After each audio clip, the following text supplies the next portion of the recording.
I think I'm just gonna get into it. Yeah, I think that's best.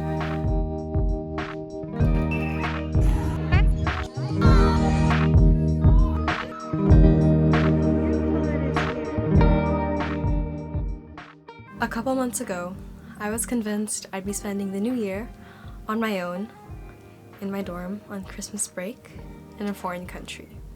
A few years ago, all I had an idea of was that I'd be well into my freshman year of college, having probably met a few new people, likely pursuing fashion or design.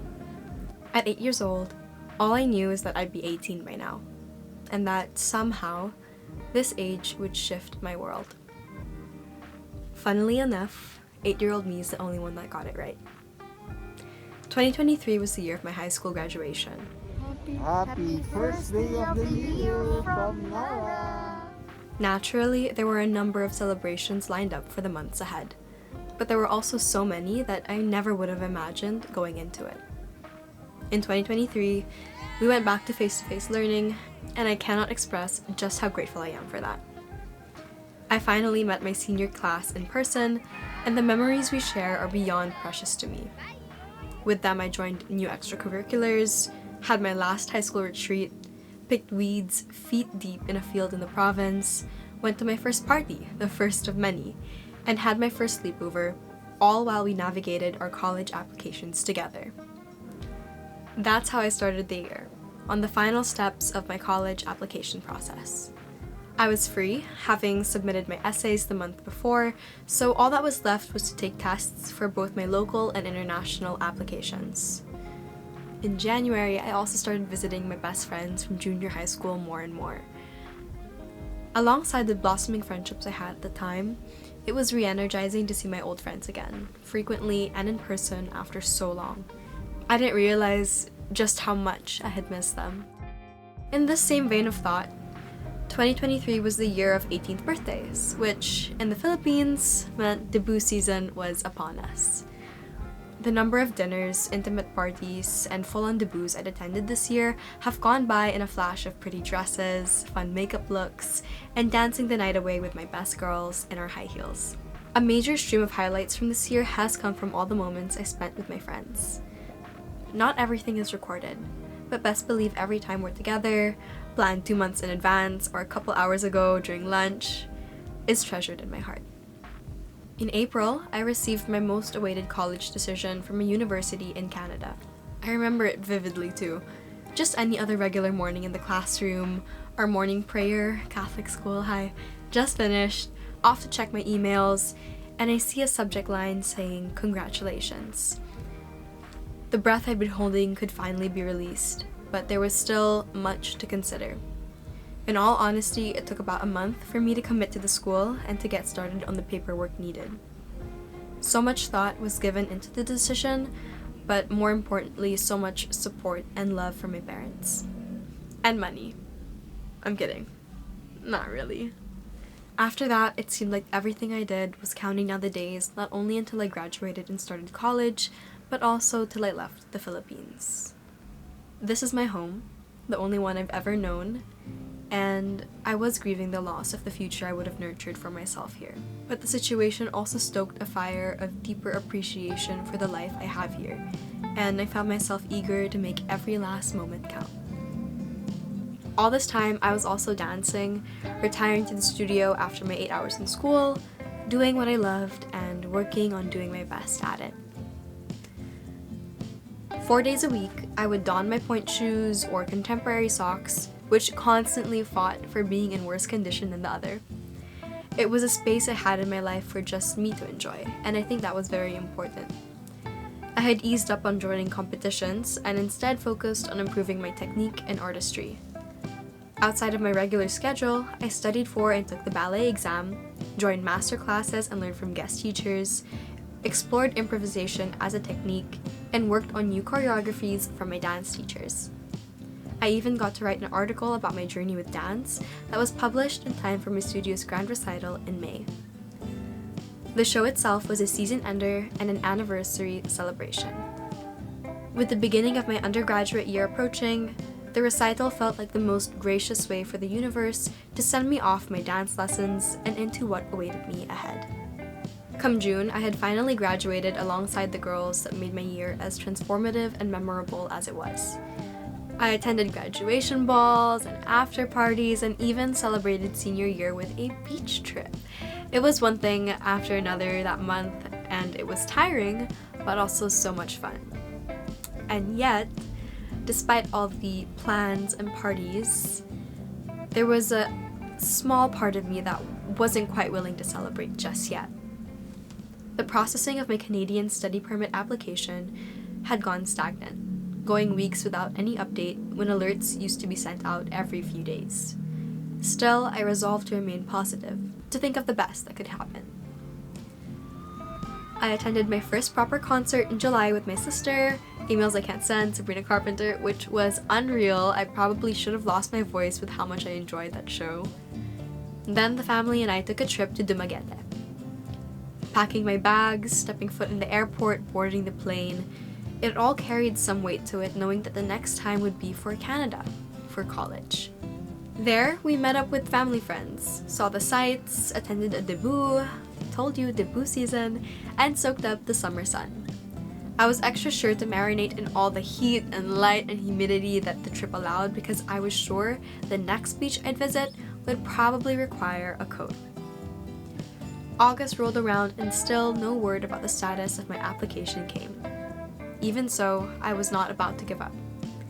I was determined to remain calm, which I did after sending about 5 million follow-up requests.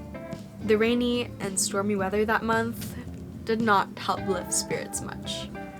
At this time, I had a month left before I had to leave. Naturally, my parents and I planned to have my advanced 18th birthday party and despedida in early August.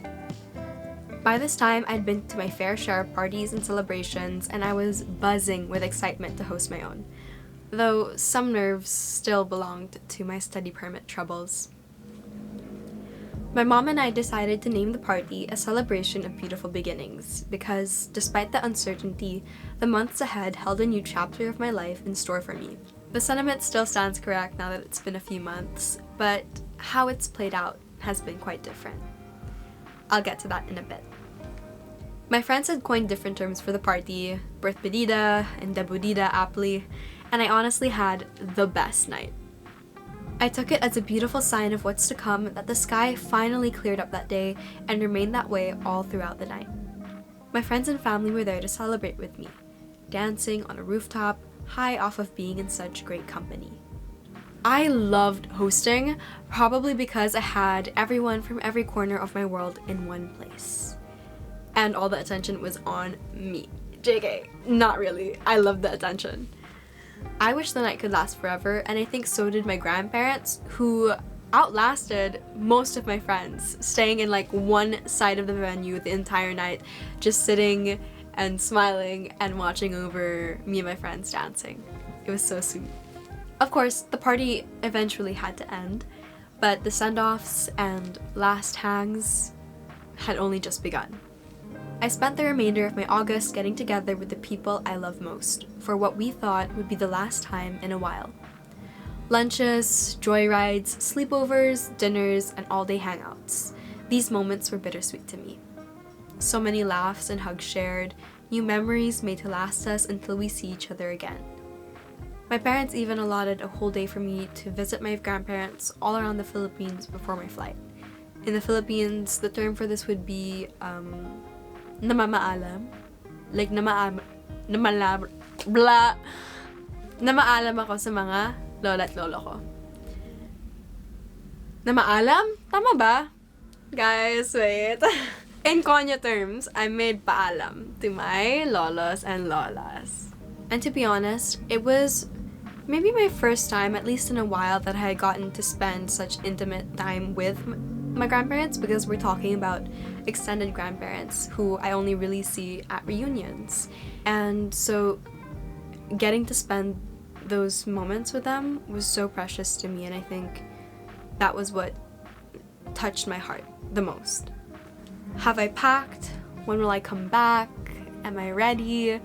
These were common questions around this time.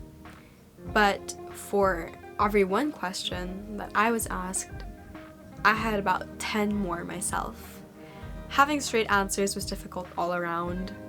That's why the other half of my August revolved around me sitting at my desk, typing out inquiries to my university's different advisors, faculty, for international students, you name it. I even grew well acquainted with the Canadian international student community on Reddit. Those guys became my best friends because I wanted to know as much as I could. I honestly had no idea what was ahead of me. I didn't know how the situation would pan out, but I wanted to be as prepared as I could. Time went on and the start of September neared. My family and I realized we had to shift our optimism towards a different plan.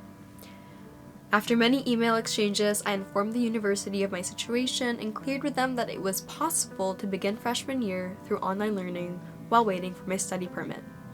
My parents moved my flight date, hoping to buy enough time for my application to be processed and approved. To my absolute relief, most of my professors told me the setup would be doable, that I wouldn't have to worry too much about catching up with the work, especially in the early weeks. Others were more realistic, encouraging me to reconsider the classes I signed up for this term, or simply telling me that the course didn't have the flexibility to support distance learning. Suffice to say, my emotional stress was at an all-time high. I could feel it boiling inside me, but I never wanted it to bubble over. Up until the day before classes started in early September, I was constantly changing the courses I was registered for to meet my first year requirements, to try and avoid stressful class intervals, to try and make a good work-life balance for myself on campus, but also to try and make my schedule as online friendly and doable as possible. I don't even have an exact number in mind because all I remember is just making so many different variations and permutations of what my first year schedule would be. This is like my 536th registration list, and I am going to have to let go of environment and sustainability for now so that I can register for an online course. This is just because of my situation right now as an international student with a delayed study permit. Just trying to make things easier for me. It's not the most ideal situation, but it is what it is.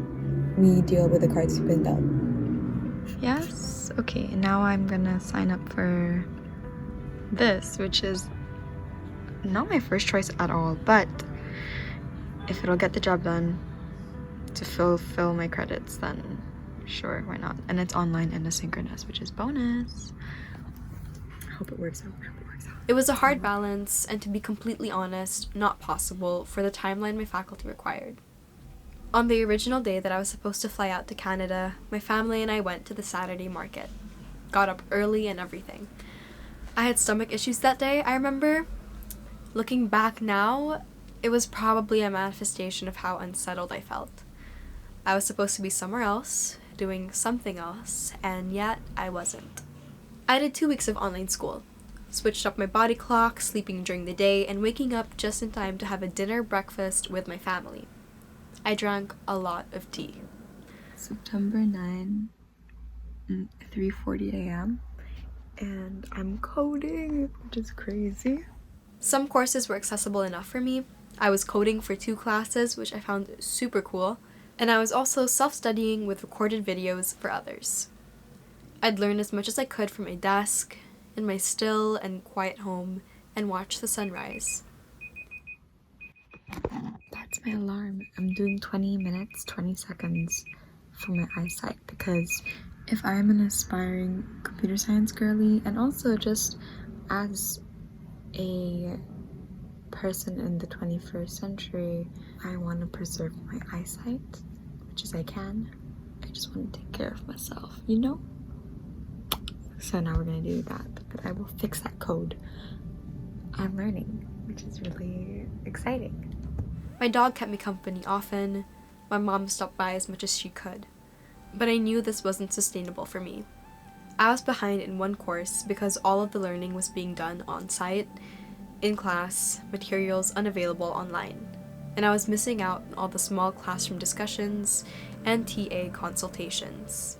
The university advisors, my professors, the school website all told me I had a deadline. If I didn't have my study permit within 2 weeks into the start of the term, I'd have to drop out of my courses. I listened to a lot of Olivia Rodrigo back then. I thought I'd hear it for the first time on my own in my dorm room, badly homesick or something. Yet there I was, blasting guts in my room, the lyrics to All American Bitch becoming my silly little mantra of sorts when things felt a little too heavy for me. Because what else can you be but be grateful all the time? My friends would text me in the small window of time when I was starting my school and they were staying up late. Talking with them was a nice break for my nerves, however short our exchanges were. I think the familiarity of our dynamic was important for me to have in between going about my day on strange hours and learning course materials virtually on my own. My flight was rescheduled to September 18, one day before I had to make the decision. After 2 weeks of doing online, there was still no word about my study permit, and I knew what my decision had to be. On September 17, it was on my bed, late at night, that I requested a deferral of my admission and dropped out of all my classes. You should typically wait for a decision to be made regarding your request before you drop out of your courses, but I had a flight to catch and bags to pack and a whole day of travel ahead of me, so I got a head start on it. My mom and I set off on our tourist visas, and I remember feeling odd about the whole thing. I listened to You're on Your Own Kid in Naiya in line to check our luggage, but felt no real weight in the song just yet. There was now no reason for us to fly to Canada. There were no classes waiting for my attendance, nor freshman events I had in store for me. Yet, there we were, about to embark on a journey that we had not planned for. I was curious to see why the universe had written this for us. Through it all, I was just glad my mom was with me. She was the one who was supposed to bring me to Canada and help me settle into my dorm and get a phone number. And I remember I turned to her and smile, and she'd smile back, and I would tell her how silly I felt going through the motions of moving to Canada, knowing that that wasn't the reality anymore. It was in the United States, fresh off our flight from Korea, in line for some checks, that I opened up my phone to see an email from the university. I was nervous to open it in all honesty, but of course I did it. The university had approved my request to defer my year of admission, and I was set to start anew in September of 2024. I released such a big breath and told my mom immediately. After that, I felt a little lighter. So yes, I spent a month in Canada with my mom. What a wonderfully new and unexpected chapter of my 2023. Our first order of business was to visit my campus, primarily to see what it was like, but also to visit the offices and clear up any of our remaining questions. My mom and I spent an entire day walking around, checking out the places that I'd be much more familiar with in a year. It was beautiful, it was bittersweet. I people watched like crazy that day. Would I have known him? Would I have walked here and missed home? Would I have been sprinting to get to my next class at this very moment? So many what ifs, so many questions. I also met up with my would-have-been roommate, who is the nicest girl. She toured me around our housing area and showed me our room. My side was completely empty, bigger than I thought. I had a window with a tree right outside by my desk, just like the one I have back home. We talked as we walked all around for about an hour maybe, joking about how we were mourning the roommate experiences we would have had. Then the sun set on that day and rose again on the next. It took me a few days or weeks into the trip to tell my friends that I was coming home. The responses were a mix of happy and sorry, but I felt the support the deepest. After that, I was determined not to take a second of my stay in Canada for granted, a trial run of sorts that I knew was a blessing in disguise. We found temporary homes in the generosity and kindness of our family friends, who also showed us all around their bubbles of Canada. Mom and I got acquainted with the public transport system, which allowed us to take our explorations even further. Through this trip, I learned that I had a handful of people in Canada for me to go to when I have questions or when I just need a little slice of home. It was midway into our trip that I got the notification I had been waiting for what felt like forever at that point. My application for a study permit had finally been approved. Relief and happiness, of course, were the main emotions that my mom and I were feeling, but we also felt like the universe was playing some sick joke on us na kung kailan pa kami nasa Canada saka pa dumating yung permit. Anyway, life works in silly little ways. And you know what? My mom and I believe that the universe's timing is always right, so we were just happy that it was finally there. In truth, there are so many more stories for me to share from that trip, but there will come another time for all of those. Mom and I made it home to the Philippines the night before my actual 18th birthday. We were welcomed home by the heat and humidity and my dad, who picked us up from the airport. For my birthday, I spent the day with the people I love and miss the most, my parents and my little sister. It was really nice for us to all be together again. Then, the next day, we all watched the Eras Tour film. A birthday gift from Miss Taylor herself. Thank you very much. A few weeks after that, I made plans to hang out with my friends and was so happy to see them again. We hung out at each other's places, walked around neighborhoods, and attended Halloween weekend parties together, which was a blast. I gave myself the month to settle down. When November rolled around, I wanted to find a rhythm. My friends were all busy with college, and I was eating my 11 a.m. breakfasts while rewatching Friends as I accomplished every single game the New York Times had available on the side. I decided to make some moves. I fixed up my CV and a digital portfolio and started applying for jobs and internships. I wasn't looking for anything in particular, just opportunities that I could apply my current skill sets to and do so well. By the end of the month, I had a promising exchange with one of the companies I applied to. I was also invited for a photo shoot with my former dance studio. In short, the end of November saw me do a little bit more than just the mini crossword and connections. In the first week of December, I did a major deep clean of my room. Decided that the first step to getting my life together in the situation of uncertainty and unfamiliarity was to fix up my physical space. So that I did. From top to bottom, I cleaned, reorganized, and redecorated. More than the physicality of having a clean room, I think this helped me freshen up mentally too. I started a remote internship this month, which is one of the more recent achievements of mine that I'm celebrating this year. I'm so grateful to have it, to have work, and my now clean room has become my functioning office for it. Naturally, December brings a season of holidays, and I spend it most happily with my loved ones. Plans were made with family, friends, and family friends, and each celebration made my heart beam. A couple of months ago, I thought this would be my first Christmas spent on my own, away from my family. I thought that about my 18th birthday, and New Year's too. But the universe had other plans in store for me, and I'm happy to say that, in spite of how different things turned out, I'm beyond glad to be where I am today. Entering 2023 felt like coming to terms with a lot of lasts. Not only because a new chapter of my life awaited me in college, but also because there was the possibility that I would find those doors way beyond the 7,641 islands of the Philippines. And yet, when I look back on the year I've had, I'm overwhelmed by the flood of firsts, new experiences, and fresh memories that 2023 brought to my life. Some challenged me, most made me feel like the luckiest girl in the world, and all of them I am deeply grateful for. 2023 taught me the beauty of putting myself out there and making new friends. It reminded me of the person I always hoped to be and how she comes out best when I spend time with the people I love. It taught me to cherish the now because you never know what tomorrow will bring. It taught me to bloom where I'm planted and to worry less about the future and focus more on living enough to see it through. This year played out exactly as it should have for me, as the years have all my life.